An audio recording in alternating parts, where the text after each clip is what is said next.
추석 연휴 기간 가장 그 핫한 게 저는 75세라고 하는 조용필 오빠의 8.15 뭐 이렇게 해가지고 무슨 콘서트를 봤습니다. 야, 3시간 동안 그냥 한결같은 그 담대함을 가지고 그렇게 하는 그 모습을 보면서 참 도전도 받고 역시 가왕답다라는 생각을 했습니다. 너무 좋은 노래가 너무 많다 보니까 28곡을 그냥 쉼없이 부르는 곡을 보면서 저도 도전됐고, 야, 참 한국에 이런 분이 계시다는 것이 참 자긍심이고 자랑이다는 생각을 했습니다. 그분이 부른 곡 중에 꿈이라는 곡이 있습니다. 화려한 도시를 그리며 찾아왔네. 그건데 그곳이 춥고도 험하대요. 와닿던데 여러분 안 와닿나 봐. 여기저기 헤매다가 초라한 문턱에서 뜨거운 눈물을 먹는다는 거예요. 시골에서 올라와 뜨거운 눈물을 먹어 보면 안 나니까요. 머나먼 길을 찾아 여기에, 꿈을 찾아 여기에 괴롭고도 험한 이 길을 왔는데 이 말이 와닿아요. 이 세상 어디가 숲인지 어디가 동동 빠지는 늪인지를 몰라요. 왜? 그 누구도 말을 않거든. 오늘 여러분 이 요셉 시리즈의 요셉 이야기가 결국 여러분 어디에 그냥 구덩이에 퐁당 빠져버리잖아요. 그게 인생인 거예요. 바로 앞에 떨어진 그 위기를 요셉은 전혀 모르고 그 길을 가잖아요. 그게 바로 이 꿈에서 나오는 가사예요. 저기 저 별은 나의 마음을 알까 나의 꿈을 알까. 아마 요셉이 그 구덩이에서 그랬을 거예요. 하나님이 내 꿈을 주셨는데 왜 이렇게 나는 이 구덩이에서 이러고 있을까. 그러면서 괴로울 땐 슬픈 노래를 부른대요. 슬퍼하여질 땐 차라리 나 홀로 눈을 감고 싶어 고향의 향기 들으면서. 참 이 가사를 생각하면서 이 친구, 이분 해야지. 참 가사 하나가 우리에게 성서에 주는 메시지 같은 영향력 있는 그런 가사가 썼기 때문에 많은 사람들이 그를 통해서 위로받고 눈물을 흘리는 걸 너무 많이 봤어요. 막 그냥 3대가 같이 눈물을 흘리는 것도 봤어요. 이야, 저런 영향력 있는 메시지를 한번 전하는 게 제 꿈입니다. 얼마나 대단한지 참 존경스럽습니다.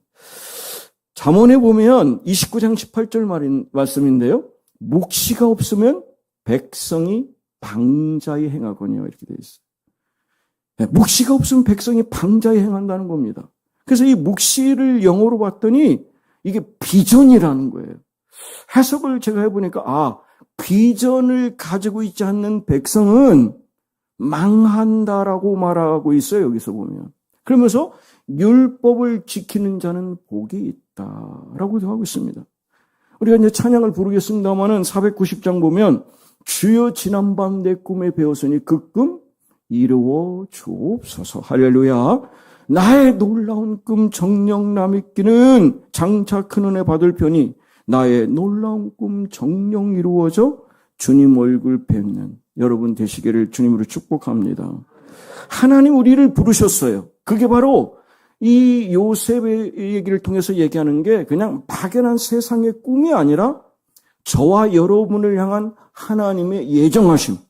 이게 바로 destiny란 말이 운명이란 말이 아니라 하나님이 여러분 한 분 한 분을 하나님이 여러분을 위한 계획을 이 땅에 갖고 계시다.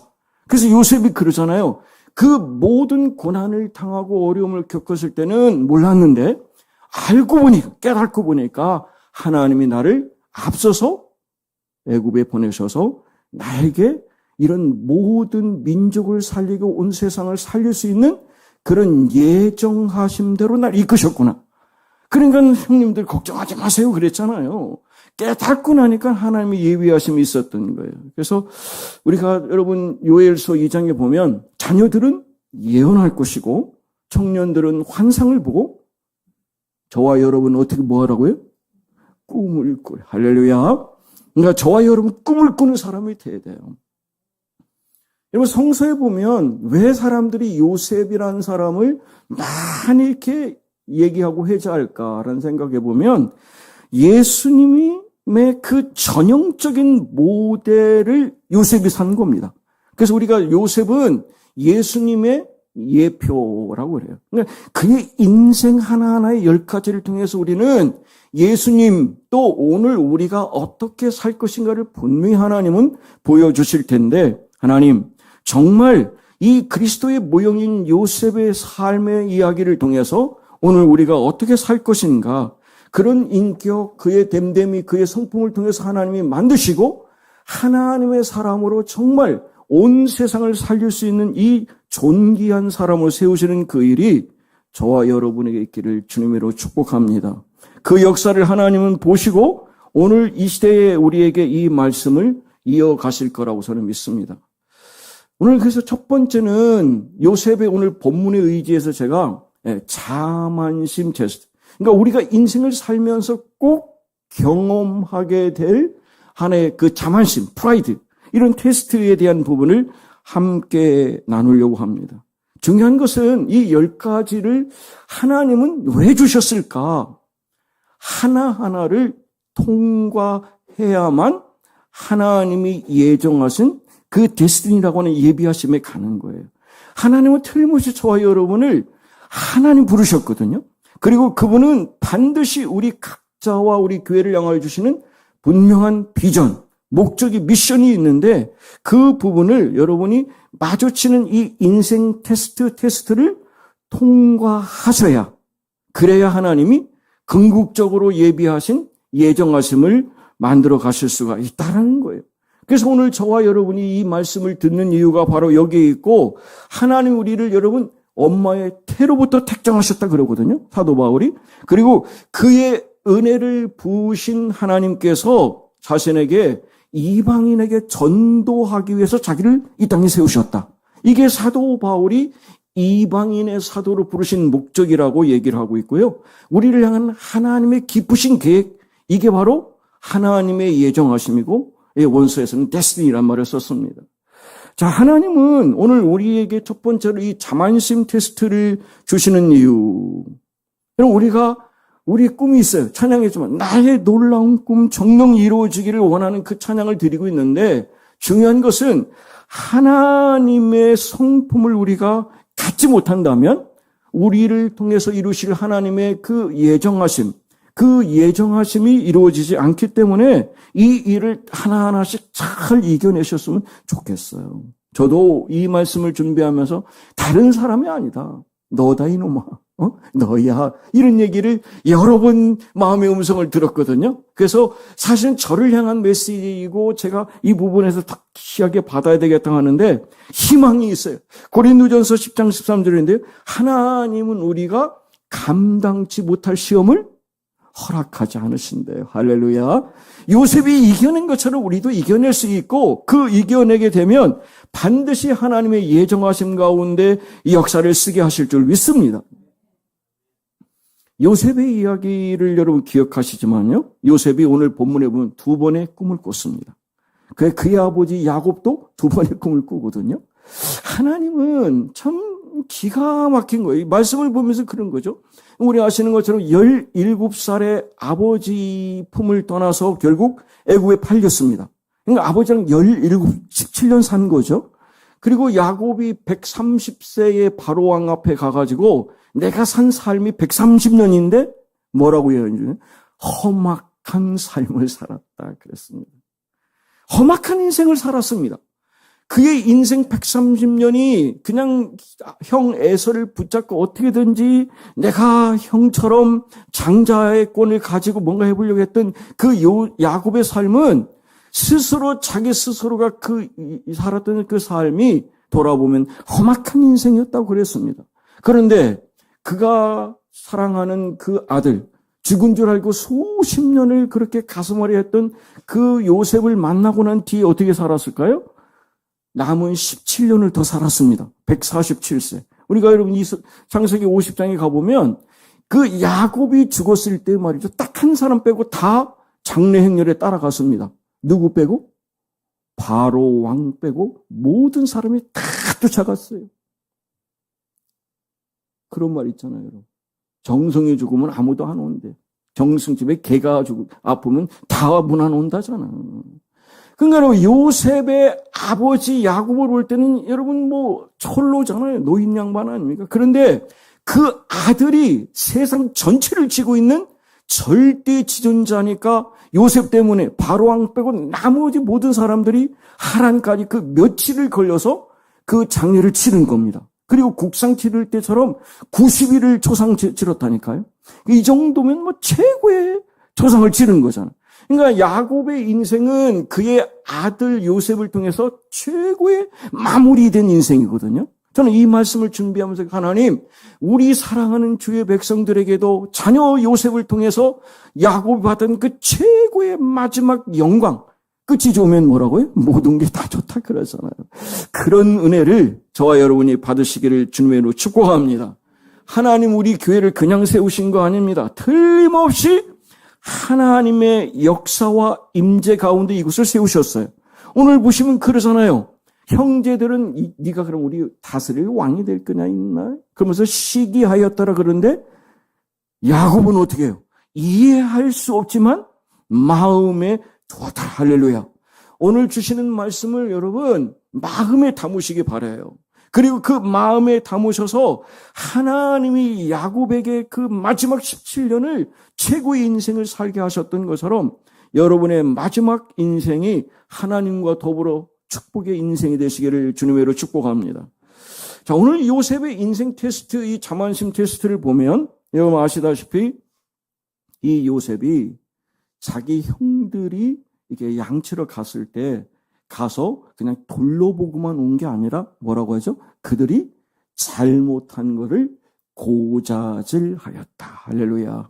여러분, 그러니까 하나님의 사람 요셉이 그가 이 자만심의 테스트에 걸리는 첫 번째 요인을 오늘 2절에 보면 형들의 허물을 아버지에게 일러 바쳤다라고 얘기를 하고 있습니다.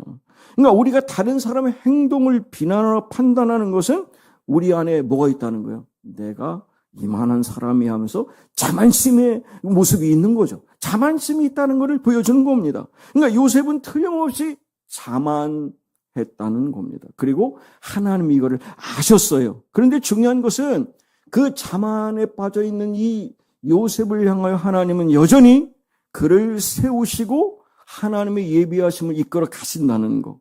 우리가 이런 부족한 모습이 있습니다. 그러나 하나님은 우리에 있는 이 자만심에 대한 내 나름대로의 인생의 시험이 있을 때 이 부분을 잘 넘어갈 수 있도록 그분께 의탁하면 하나님은 반드시 성취하게 하신다. 여러분 17살에 위대한 꿈을 꿨습니다. 그리고 그 놀라운 꿈을 가졌지만 오늘 보면 첫 번째 시험에서는 요셉은 틀림없이 실패한 겁니다. 그런데 하나님의 주신 이 시험에 실패는 했지만 낙제하지 않았다는 거. 궁극적으로는 통과했습니다. 여러분 요셉을 쭉 우리가 살펴보겠습니다만은 요셉의 이후의 삶 속에서 자만심으로 인해서 넘어진 일이 없습니다. 그래서 우리가 이거를 통해서 우리가 반면교사를 삼으면 내게 향하신 하나님, 내 안에 아직도 해결되지 않는 이 자만심의 문제를 이번 기회에 저를 풀어주십시오 하는 그런 마음을 가지면 사도 바울이 이렇게 고백하거든요. 빌립보서 1장 6절인데 너희 안에서 착한 일을 시작하신 이가 그리스도 예수의 날까지 이루실 줄을 우리가 확신한다는 거예요. 근데 요셉에게 허락하셨던 그 은혜를 오늘 우리에게도 부어주셔서 반드시 하나님은 우리 안에 이런 부분을 제거할 때까지 참으시고 인내하셔서 반드시 이루게 하신다. 그러면 이 일을 이루기 위해서 우리가 어떻게 갈 것인가라는 부분을 함께 나누려고 합니다. 이런 오만과 편견이라고 하는 소설이 있습니다. 낭만주의 소설인데 예전에 읽어서 저 자세히는 기억 안 나는데 몇 가지 좀 나누려고 그러는데요. 이게 이 소설에 보면 이 오만과 편견이라는 오만이 산 프라이드니까 자만심이잖아요. 근데 명대사가 이렇게 있어요. 제가 3개 정도 나누려고 하는데 우리는 다른 사람을 바꾸려 하기 전에 먼저 스스로를 돌아봐야 된다. 지금이 그 시간입니다. 스스로를 돌아보는 거죠. 그리고 이렇게 얘기를 했거든요. 이 편견은 내가 다른 사람을 사랑하지 못하게 하고, 이해되시죠? 그럼 내가 그 편견 때문에 그가 가까이 못 나가는 거예요. 그건 내 안에 그런 이슈가 되는 거죠. 그리고 오만이라는 이 자만심은 다른 사람이 나를 사랑할 수 없게 만든다. 여러분, 자만심이 이런 충만한 사람들 가까이 가기 쉬워요, 어려워요? 안 가고 싶어요. 왠지 기분 나빠.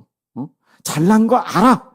그런데도 그 잘난 거 알지만 자랑질하면 가까이 가고 싶지 않아요. 이게 바로 오만한 사람들의 특성인 거예요. 바로 그래서 이 부분을 바라보면 오늘 우리가 내 스스로 자신에게 있어서 그 작은 모습 속에서도 내 이 부분 때문에 누군가의 관계가 서운해졌거나 그런 부분이 있다면 다시 한번 여러분 이 부분을 해결해 가야 되는데요. 성경에 보니까 이 자만심이라는 가장 뿌리가 어디에서 시작됐냐면 창세기에 여러분 사탄이 아담과 이브를 시험하잖아요.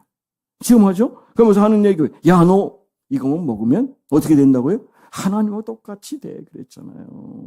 그러니까 덥석 먹음직하니까 먹어버렸잖아요. 근데 여러분 이사야 14장인데 이렇게 되어 있거든요. 너 아침의 아들 계명성에 어찌 그리 하늘에 떨어졌으며 너 열국을 엎은 자에 어찌 그리 땅에 지켰는가. 이게 여러분 사탄을 해서 하는 말이에요. 이렇게 내가 하늘에 올라 하나님의 무뼈 위에 내 자리를 높이리라. 그러니까 하나님보다 높아지려고 하는 이 사탄 마귀가 결국 그 교만함 때문에 이 땅으로 떨어지는 그런 상황이 된 것처럼 이 자만심은 사탄이 아담과 이브를 유혹할 때 사용한 도구고 이런 부분은 언제든 우리에게 다가올 수 있음을 말씀해 주는 것이죠. 그 중에 첫 번째가 뭐냐? 혀가 문제다라는 말씀을 드리고 싶어요. 그러니까 여러분 우리가 이 혀가 참 문제죠. 셋째 혀라는 게.